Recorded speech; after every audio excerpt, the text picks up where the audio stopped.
দীর্ঘ ২ বছর ধরে ইসরায়েলি আগ্রাসনের মুখে বিপর্যস্ত ছিল গাজার জনজীবন। যুদ্ধবিমান ও বোমার শব্দে থমকে গিয়েছিল শিশুদের শৈশব, বন্ধ হয়ে গিয়েছিল তাদের শিক্ষাঙ্গনের দরজা।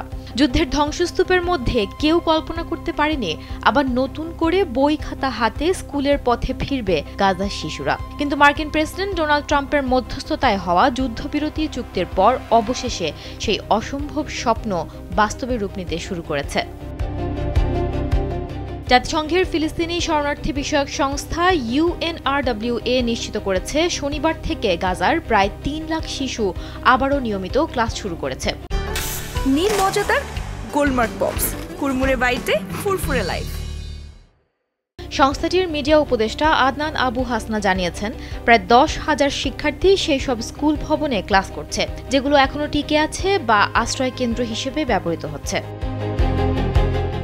ফিলিস্তিনি শিক্ষা মন্ত্রণালয়ের হিসাব অনুযায়ী ইসরায়েলি হামলায় ১৭২টি সরকারি স্কুল পুরোপুরি ধ্বংস হয়ে গিয়েছে এবং আরও ১১৮টি আংশিকভাবে ক্ষতিগ্রস্ত। জাতিসংঘ পরিচালিত শতাধিক স্কুলেও হামলা চালানো হয়েছিল। যুদ্ধ চলাকালে এই স্কুলগুলো বোমার আশ্রয়কেন্দ্র হয়ে উঠেছিল, যার অনেকগুলোই আর কখনো শিশুদের জন্য ক্লাসরুম হিসেবে ব্যবহার করা যাবে না। শিক্ষা মন্ত্রণালয় আরও জানিয়েছে, ৭ অক্টোবর ২০২৩ থেকে শুরু হওয়া ইসরায়েলি হামলায় ১৭,০০০-এর বেশি শিক্ষার্থী নিহত হয়েছে এবং ২৫,০০০-এর বেশি আহত হয়েছে।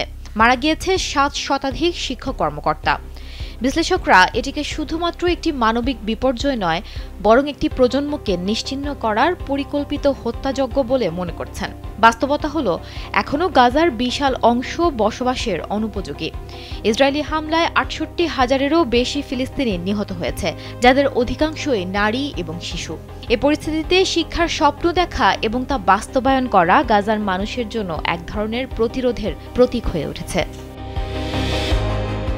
গাজার শিশুরা আবারও বই হাতে নিচ্ছে, শ্রেণীকক্ষে ফিরছে, এ দৃশ্য অত্যন্ত আবেগঘন। কিন্তু শেষ পর্যন্ত আন্তর্জাতিক সম্প্রদায়ের ভূমিকা ছাড়া এই শিক্ষা কার্যক্রম দীর্ঘস্থায়ী হবে কিনা তা নিয়ে শঙ্কা থেকেই যাচ্ছে, কারণ যুদ্ধবিরতি এখনও নাজুক আর ইসরায়েলের অবরোধ অব্যাহত। তবুও গাজার মানুষ বিশ্বাস করছে, পড়াশোনা শুরু হওয়া মানে শুধুমাত্র স্কুল খোলা নয়, এটি তাদের অস্তিত্বের নতুন ঘোষণা। ধ্বংসস্তূপের মধ্য থেকে উঠে আসা এই শিশুদের শিক্ষা তাদের ভবিষ্যতের ভিত্তি। সুমনা মুস্তফা, কালবেলা।